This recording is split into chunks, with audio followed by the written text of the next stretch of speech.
What's good, y'all? It's your boy Chickpea, and I'm back with another video. In this episode of Late Night Talks in the Daytime, you feel me?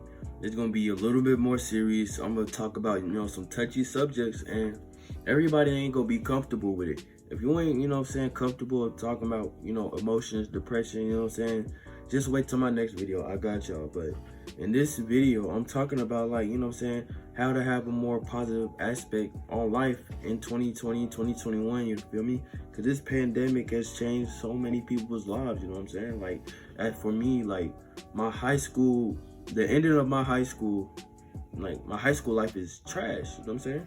My prom was canceled because I didn't even go to prom my junior year, you feel me? So my last prom was going to be my first prom. Graduation was changed. I had to do that little drive-through thing, and it was nice, you feel me? You know what I'm saying?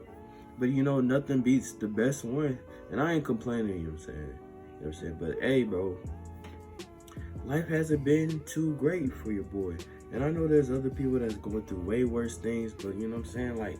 Emotions are real, even though the problems are minuscule. But yeah, I'm gonna just talk about, how to be more positive. Stay tuned. I hope y'all gather some nuggets, and hopefully it will be something that you can apply in your own life. You feel me? So without further ado, let's get into the video. Yeah. Right to me, I might catch a case if I touch on that booty. Girl, you know the deal. Chippy, keep it real. Let me cop a feel. I won't even squeal. I know you Christian, but the Lord got me healed.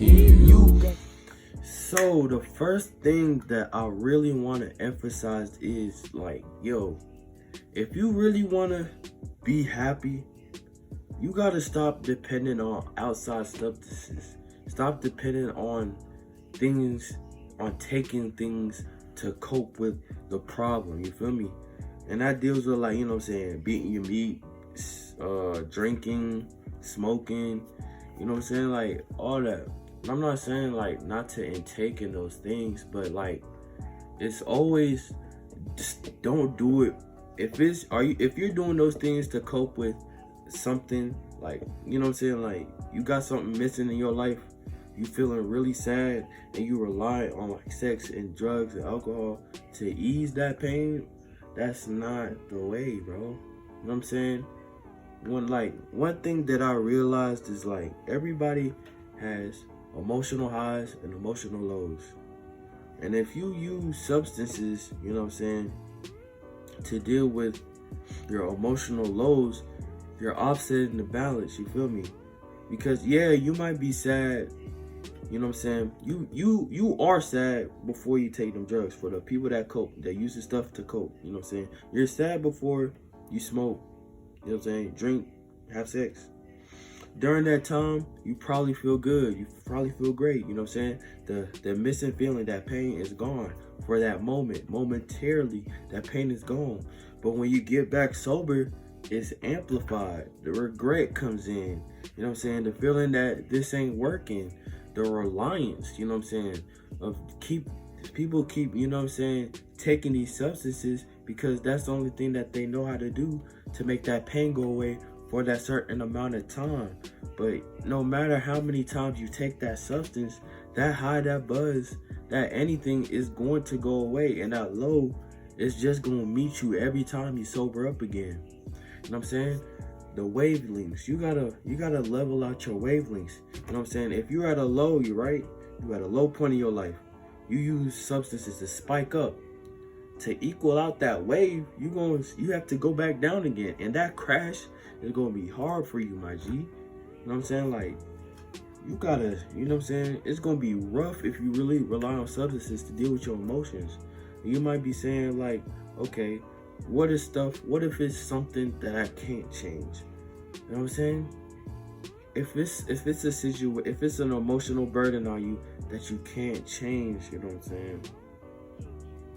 Try to find something not physical, but mental. Find mental enjoyment that doesn't, you know what I'm saying, that doesn't alter the chemical balances in your body. You know what I'm saying? Maybe going to therapy, finding group sessions. Let me not cap I'll be going to therapy, but find activities to do that doesn't necessarily involve you being under the influence. You know what I'm saying?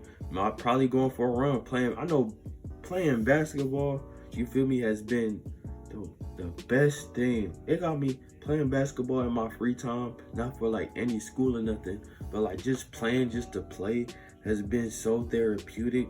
Just being good at a hobby and just seeing it through YouTube, recording these videos has been, therapeutic for me. Like, there's some times where like late night talk in the daytime or in the nighttime, wherever time that I'm recording, has been so therapeutic for me, because I get to empty out my thoughts and how I'll be feeling about certain things that normally people aren't comfortable about talking about, and just receiving that good comments, the feedback, you know what I'm saying?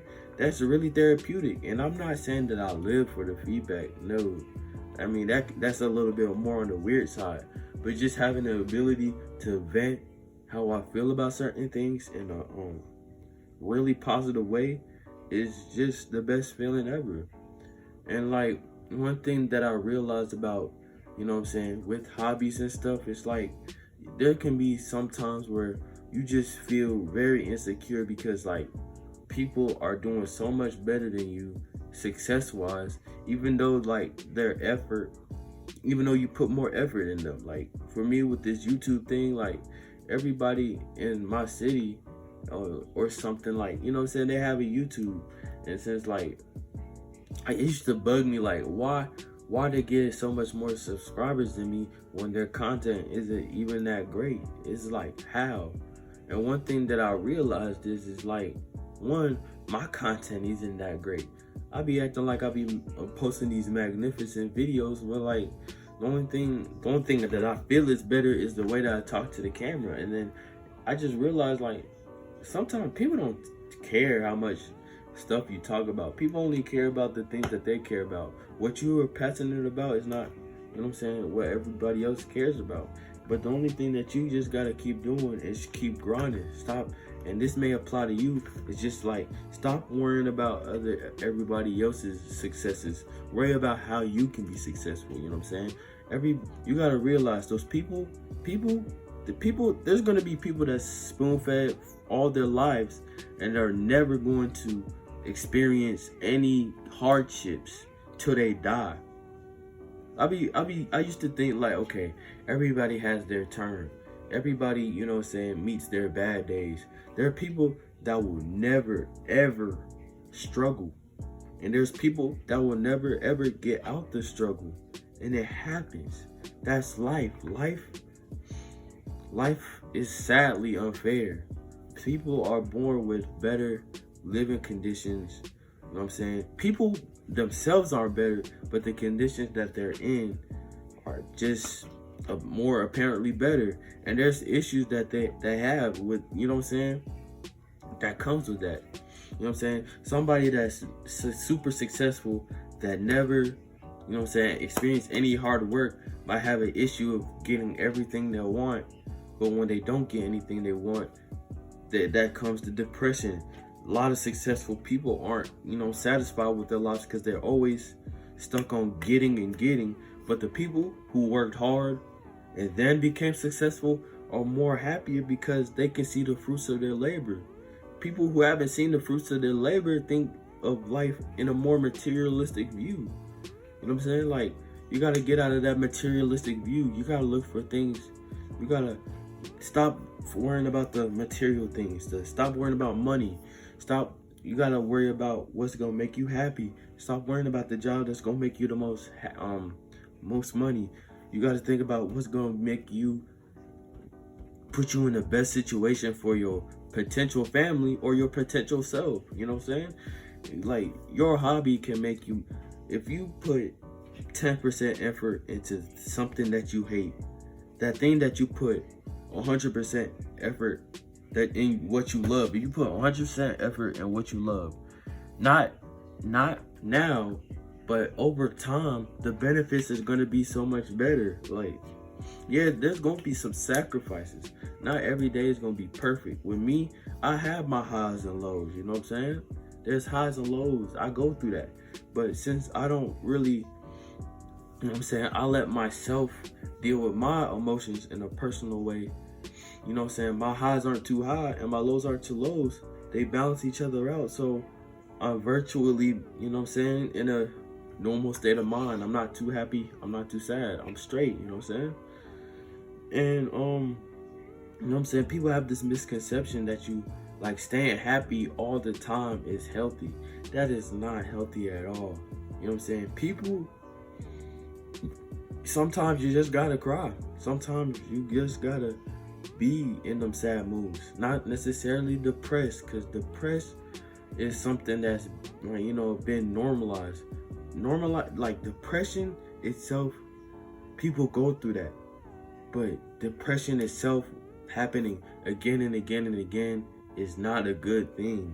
You can have your lows, but then being depressed is not a good thing. It happens, it's natural. It can come from time to time, but like everyday depression, that's not good. Normalizing depression is a terrible thing. And I feel like with these, you know, social media, I hate bringing up social media because I really sound like an old head, but like on a real tip, bro. Like social media be like, you know, promoting like depression. These Billie Eilish songs, these, you know what I'm saying? Sometimes these rap songs, they always promote this bad image, and like people, like, you know what I'm saying, when they get depressed, they listen to depressed music, and I guess it can get you out the dumps. But I mean, when I feel sad, I blow up some, you know what I'm saying, The Good Life by T-Pain and Kanye West, and I'm back in a good mood. Like, really, like, if you ever get like in them dumps, you feel me, try smiling. You don't even have to be for a sincere reason, just keep smiling. Like, eventually, you know what I'm saying, you're gonna feel a lot better than yourself. I feel like there's some people, you know what I'm saying, with some self-confidence issues. They don't like the way that they look, or, you know what I'm saying, there's a lot of societal pressures on them to appear bigger or appear skinnier. I'm saying, like, you never know what's wrong with yourself until you see what you're missing from watching other people. Like, if, like, for instance, like, I know I need to explain that, but like, say that, you know, you're a little bit on the plump side, you know what I'm saying, and you see the girls around you skinnier. Of course you're going to, you know, have some self-confidence issues, because the girls around you going to be like pointing at your weight insecurities. And I'm not, you know what I'm saying, normalizing obesity, because obesity is a bad thing. But don't kill yourself. I'm just saying, don't kill yourself to meet the standards of society, because 9 times out of 10, there's people that want to be like you. Skinny, being this match weight, this set weight, or having these like specific features, having curly hair, you know what I'm saying, being a certain skin tone. It's just, it doesn't really matter. Society, I know society is still trying to break away from that, you know what I'm saying, with the Black Lives Matter, but there's a whole bunch of black people, or people, you know what I'm saying, that just, you know, have certain features that they like. And I'm like, okay, you know, people have preferences, but like, at some point in time, they don't know that these, you know, preferences have a real like effect on how people, you know what I'm saying, look at themselves in the mirror. And I don't even have mirrors no more. The only mirror I have is in the bathroom. And the only reason I use that mirror is just to brush my hair when I have waves. That's it. Brushing waves gave me so much confidence, because, you know, I ain't the best looking dude in the world, you know what I'm saying. I might have great skin, you know what I'm saying, my fingernails might be clean, but, you know what I'm saying, like, the waves gave me, you know, it gave me that little special, it gave me that boost. But like, since this quarantine, I've been letting my hair grow out, my hair nappy, you know what I'm saying. I've been conditioning, moisturizing, making sure that it stays healthy a certain way. But, you know what I'm saying, like, over time, you just realize that your appearance don't really matter. How you feel about yourself matters. And I don't know, I feel like I covered everything. I made it in the video. I feel like I covered everything, so I'm gonna let y'all ponder on that for a bit, you know what I'm saying? Because I know it was a lot to digest, but hey, you get it how you live it. Now, stay safe, guys, you know what I'm saying? If you like the video, subscribe, and yeah, I'll see you on the next video. Yeah. Now I know that getting your nails done doesn't automatically give you that opportunity to touch a girl's booty, but I'm saying, like, I know that you appreciate my nails looking good, so can I touch your booty?